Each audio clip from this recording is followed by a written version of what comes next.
Salam Kalujengan. Kembali bersama dalam Rese Renungan Sederhana. Judul Rese kita saat ini agak sedikit berbeda dengan biasanya. Judulnya adalah Ujian Menantu Idaman. Melalui perenungan firman Tuhan dari Injil Matius pasal 19 ayat 16 sampai dengan 22 yang demikian.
Bapak, Ibu, Saudara, dan anak-anak yang terkasih, menurut Anda semua, menantu idaman itu yang seperti apa? Yang kaya, sopan, religius, yang apa adanya, hidupnya nyeni? Sepertinya setiap mertua dan calon mertua memiliki standar ukuran yang berbeda-beda. Pada kesempatan ini kita akan melihat ada seorang muda yang belakangan diketahui sebagai orang muda yang banyak hartanya, kaya raya. Ia sedang menjumpai Kristus untuk menanyakan suatu hal yang mendesak penting, yaitu tentang kehidupan kekal. Ternyata saudara, orang muda ini tak hanya kaya. Menurut kesaksian Lukas 18 ayat 18, ia juga seorang pemimpin. Itu berarti ia yang paling menonjol di dalam kelompok yang ia pimpin. Ia memiliki jabatan tertinggi. Ia memiliki kekuasaan. Bayangkan, ia muda, banyak hartanya, memiliki jabatan tertinggi sebagai pemimpin. Bagaimana? Sepertinya cocok jadi menantu yang menjanjikan, bukan? Dan ia juga cocok dipanggil sebagai bos muda. Tak hanya itu saudara, bos muda ini juga menunjukkan dirinya sebagai seorang yang memiliki kesopanan dan tahu unggah-ungguh ketika menjumpai Kristus. Lihat saja apa yang ia katakan di ayat 16. Ia datang dengan ucapan yang seperti itu dalam kesediaan untuk diajar oleh Kristus. Ia menunjukkan perasaan begitu hormat kepada Kristus. Tampilan sederhana Tuhan Yesus Kristus tak menjadikannya persoalan sebagai gurunya. Seperti halnya Nikodemus yang mengatakan bahwa Kristus datang sebagai guru yang diutus Allah. Kita tak pernah menemukan seorang yang menjumpai Kristus dengan begitu hormat seperti Nikodemus dan seorang muda kaya raya dengan jabatan tinggi ini. Nah, bagaimana? Tambah tertarik untuk menjadikan bos muda ini menjadi calon menantu Anda? Muda, kaya, berjabatan tinggi, memiliki kesantunan dan kesopanan, dan etika yang luar biasa. Bos muda yang luar biasa ini memiliki kepentingan yang sangat mendesak, sesuatu yang sangat penting untuk menjumpai Kristus. Ia bertanya, perbuatan baik apakah yang harus kuperbuat untuk memperoleh hidup yang kekal? Saudara, melihat pertanyaannya yang percaya tentang kekekalan, jelas meskipun ia kaya, ia bukan Saduki. Bahkan ia peduli memastikan dirinya memperoleh hidup yang kekal. Sangat jarang loh saudara, ada seorang muda memiliki kepedulian seperti orang muda ini. Ia ini peduli dengan kehidupan di dunia kekekalan. Sungguh calon menantu yang luar biasa bukan?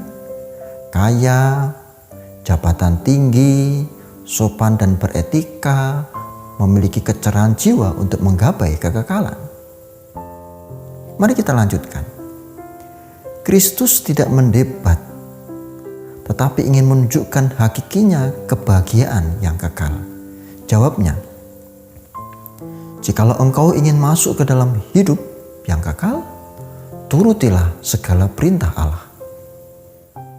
Dan segera ditanggapi oleh pemuda itu, perintah yang mana? Dan dengan lemah lembut Kristus menunjukkan, jangan membunuh, jangan berzina, jangan mencuri, jangan mengucapkan saksi dusta, hormatilah ayahmu dan ibumu, dan kasihilah sesamamu manusia seperti dirimu sendiri. Kita tahu saudara, perintah-perintah ini bukan perintah yang mudah. Namun jawaban bos muda ini mengagetkan, sekaligus membuat para calon mertua terkagum-kagum. Mungkin hanya Kristus yang tidak kaget dengan jawaban bos muda ini. Katanya, semua itu telah kuturuti, apalagi yang masih kurang? Sebentar. Muda dan kaya, berjabatan tinggi, sopan dan beretika, memiliki kecerahan jiwa dan religius. Wow, sudah jelas ini menantu idaman. Namun saudara, tetap harus diuji. Tampak sekali bahwa orang muda luar biasa ini memang jujur. Ia memang benar-benar telah melakukan semua perintah itu. Tapi ada yang mengganjal. Mengapa ia memakai kata-kata apalagi yang masih kurang? Semua pandangan kesempurnaan yang ia tampilkan telah tergores dengan kata-kata itu. Di balik kata-katanya itu lebih mirip tersembunyi suatu tuntutan untuk dipuji atas kesempurnaan yang ia miliki dan ia banggakan. Sekaligus tantangan kepada Kristus untuk menunjukkan kepadanya mengenai hal-hal yang masih kurang. Menanggapi orang muda itu, Kristus lagi-lagi enggan berdebat. Kristus lebih memilih untuk menyingkapkan siapa sebenarnya orang muda yang kaya dan luar biasa itu.